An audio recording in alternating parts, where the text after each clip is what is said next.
අද මයි අක්කයි කන්න යන්නේ chicken judge. Arabian judge.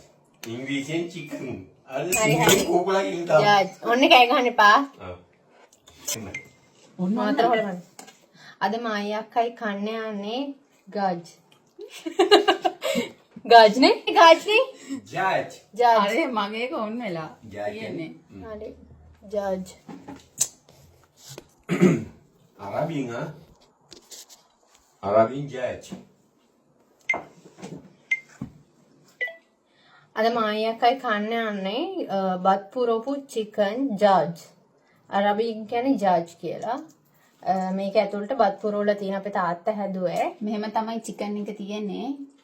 මේ ඇතුලේ ඔක්කොම තියෙන්නේ බත්. පෙන්නන්න. ඒක හොඳටම මේ ගොඩක් වෙලා තැම්බුවම මේ වගේ soft වෙනවා.